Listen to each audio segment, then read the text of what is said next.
നമസ്കാരം. Raf talk ഫുട്ബോളിലേക്ക് അവർക്കും സ്വാഗതം. നെയ്മർ ഏറെ എക്സൈറ്റഡ് ആണ്. ആഞ്ചലോട്ടി പറയുകയാണ്, നെയ്മറെ ഒരിക്കലും ഈ സ്ക്വാഡിൽ നിന്ന് ഒഴിവാക്കില്ല. പരിക്കിൻ്റെ പ്രശ്നങ്ങളുണ്ട്, ശരിയാണ്, പക്ഷേ അദ്ദേഹത്തെ ഒഴിവാക്കില്ല. അദ്ദേഹം 100% ഫിറ്റ് ആകുമെന്നാണ് പ്രതീക്ഷിക്കുന്നത് എന്നുകൂടി കാർലോ ആഞ്ചലോട്ടി പറഞ്ഞു വെക്കുന്നു. വാവ്! നെയ്മർ ആരാധകർ കേൾക്കാൻ കാത്തിരുന്ന വാക്കുകളാണ് ഇന്ന് ഗ്രഞ്ച കൊമോഴയിൽ പ്രസ് കോൺഫറൻസിൽ കാർലോ ആഞ്ചലോട്ടി പറഞ്ഞിരിക്കുന്നത്. നാളെ ബ്രസീൽ പനാമയ്ക്കെതിരെ ഫ്രണ്ട്ലി മത്സരം കളിക്കുകയാണ്. അതിന് മുന്നോടിയായിട്ടുള്ള ഈ പ്രീ മാച്ച് പ്രസ് കോൺഫറൻസ് എന്ന് പറയാവുന്ന ആ പ്രസ് കോൺഫറൻസിലാണ് കോച്ച് ഇപ്പോൾ കാര്യങ്ങൾ വിശദീകരിച്ചിരിക്കുന്നത്. നെയ്മറെക്കുറിച്ച് അദ്ദേഹം പറഞ്ഞതിൻ്റെ പൂർണ്ണ ഭാഗങ്ങൾ നമ്മൾ നോക്കുകയാണ്. നെയ്മർ സ്ക്വാഡിൽ ഉണ്ടാവും, ഒഴിവാക്കില്ല എന്ന് പറഞ്ഞത് നിങ്ങളിലേക്ക് പെട്ടെന്ന് തന്നെ എത്തിച്ചിട്ടുണ്ട്. ഇപ്പോൾ ആ പ്രസ് കോൺഫറൻസിൻ്റെ പൂർണ്ണ ഭാഗം നമുക്ക് ലഭിച്ചിട്ടുണ്ട്. അതിൽ നെയ്മറെക്കുറിച്ച് പറഞ്ഞ ഭാഗങ്ങളൊന്ന് പറയാം. അപ്പം കോച്ച് ആദ്യമേ നെയ്മറെക്കുറിച്ചുള്ള ചോദ്യം വരുന്നു, അദ്ദേഹത്തിൻ്റെ മറുപടി ഈ സാൻഡോസുമായി ബന്ധപ്പെട്ട വിഷയങ്ങളൊക്കെ ഉണ്ടല്ലോ. അതായത് സാൻഡോസ് കൃത്യമായിട്ടുള്ള വിവരങ്ങൾ കൊടുത്തില്ല എന്നൊക്കെ പറഞ്ഞുകൊണ്ട് ബ്രസീൽ മാധ്യമങ്ങളിൽ വലിയ വാർത്തകൾ വന്നിരുന്നല്ലോ. അതിനെക്കുറിച്ചുള്ള പ്രതികരണമാണ് ആദ്യം വരുന്നത്. അദ്ദേഹം പറയുന്നു, കോളപ്പിന് മുമ്പ് സാൻഡോസിൽ നിന്ന് ഞങ്ങൾക്ക് കമ്മ്യൂണിക്കേഷൻ ലഭിച്ചിരുന്നു. അതിൽ പറഞ്ഞിരുന്നത് നെയ്മർ ജൂനിയർക്ക് ഒരു എഡിമയുണ്ട്, ഒരു വീക്കമുണ്ട് കാലിൽ നിന്ന് തന്നെയാണ്. സാൻഡോസ് ആ വിഷയത്തിൽ ടേക്ക് കെയർ ചെയ്തോളാം എന്നാണ് പറഞ്ഞത്. പിന്നെ ഞങ്ങൾ അദ്ദേഹത്തെ സ്ക്വാഡിലേക്ക് എടുത്തു. അദ്ദേഹം സ്ക്വാഡിലേക്ക് വന്നതിന് ശേഷം CBF ആണ് നെയ്മറുടെ പരിക്കിൻ്റെ പ്രശ്നങ്ങൾ ഇപ്പോൾ ടേക്ക് കെയർ ചെയ്യുന്നത്. നല്ല രൂപത്തിൽ തന്നെ കാര്യങ്ങൾ മുന്നോട്ട് പോകുന്നുണ്ട്. ഞങ്ങൾ പ്രതീക്ഷിക്കുന്നത് എത്രയും പെട്ടെന്ന് നെയ്മർ ജൂനിയർ റിക്കവർ ആകുമെന്ന് തന്നെയാണ്. നെയ്മർ വളരെ വളരെ എക്സൈറ്റഡ് ആണ്.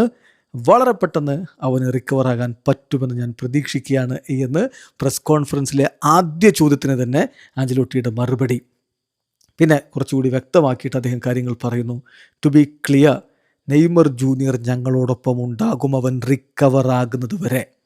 ഞങ്ങൾ പ്രതീക്ഷിക്കുന്നത് ഫസ്റ്റ് മത്സരത്തിന് മൊറോക്കോക്കെതിരെയുള്ള മത്സരമാകുമ്പോഴേക്കും അവൻ റിക്കവർ ആകുമെന്നാണ്. അങ്ങനെ പറ്റിയില്ലെങ്കിൽ രണ്ടാമത്തെ ഗെയിമിനെങ്കിലും അവൻ പൂർണ്ണമായിട്ടും റിക്കവർ ആകും, ഒരു സംശയവുമില്ല. ഞങ്ങൾ ആരെയും സ്ക്വാഡിൽ നിന്ന് മാറ്റാൻ പോകുന്നില്ല. ഈ 26 പേരെയാണ് ഞാൻ വേൾഡ് കപ്പിന് സെലക്ട് ചെയ്തത്.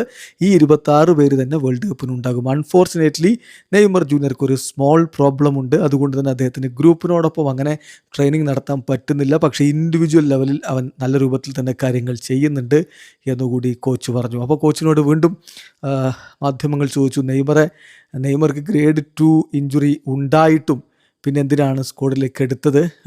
പ്രഷർ ഉണ്ടായിരുന്നു, എക്സ്റ്റേണൽ പ്രഷർ ഉണ്ടായിട്ടാണോ നെയ്മർ എടുത്തത്? അപ്പോൾ അതിനുള്ള അദ്ദേഹത്തിൻ്റെ മറുപടി ഒരു ഇറ്റാലിയൻ പ്രോവർബായിരുന്നു. അദ്ദേഹം പറഞ്ഞത്, എൻ്റെ ഗ്രാൻഡ് മദറിന് വീലുകൾ ഉണ്ടായിരുന്നെങ്കിൽ അവർ ഒരു കാറാകുമായിരുന്നു എന്നുള്ള ഒരു ഇറ്റാലിയൻ പഴമൊഴിയാണ് പറഞ്ഞത്. അപ്പോൾ ആ ഒരു പ്രസ് റൂമിലാകെ ചിരി പടർന്നു. പിന്നെ അദ്ദേഹം നെയ്മറെക്കുറിച്ച് പറഞ്ഞു, തീർച്ചയായിട്ടും നെയ്മറുടെ കാര്യത്തിൽ ഞങ്ങളൊക്കെ വലിയ പ്രതീക്ഷയിൽ തന്നെയാണ്. നെയ്മർ ഇവിടെ നമ്മുടെ ക്യാമ്പിൽ എല്ലാവരും അവനെ ഇഷ്ടപ്പെടുന്നു. എല്ലാ പ്ലേയേഴ്സും CBFും ഒക്കെ അവൻ ഇഷ്ടപ്പെടുന്നുണ്ട്. നല്ല രൂപത്തിൽ തന്നെ അവൻ വർക്ക് ചെയ്യുന്നുണ്ട്. എത്രയും പെട്ടെന്ന് അവൻ കളിക്കാൻ അവൈലബിൾ ആകും എന്നാണ് ഞാൻ പ്രതീക്ഷിക്കുന്നത്. എല്ലാ കാര്യങ്ങളെക്കുറിച്ച് ഞങ്ങൾ സംസാരിച്ചിട്ടുണ്ട്. അവൻ്റെ റിക്കവറിയെക്കുറിച്ച് ഇത് വളരെ പ്രധാനപ്പെട്ടതാണ്. ഈ ഒരു എൻവയോൺമെൻറ്റ് അവന് വളരെ പ്രധാനപ്പെട്ടതാണ്. ഇമ്പോർട്ടൻ്റ് ആയിട്ടുള്ള കാര്യം അവൻ്റെ റോള് അവൻ മനസ്സിലാക്കുന്നു എന്നുള്ളതാണ്. ഞാൻ മനസ്സിലാക്കുന്നത് അവൻ എത്രയും പെട്ടെന്ന് തിരികെ വരുമെന്നാണ് എന്നുകൂടി കോച്ച് കാർലോ ആഞ്ചലോട്ടി പറയുന്നു.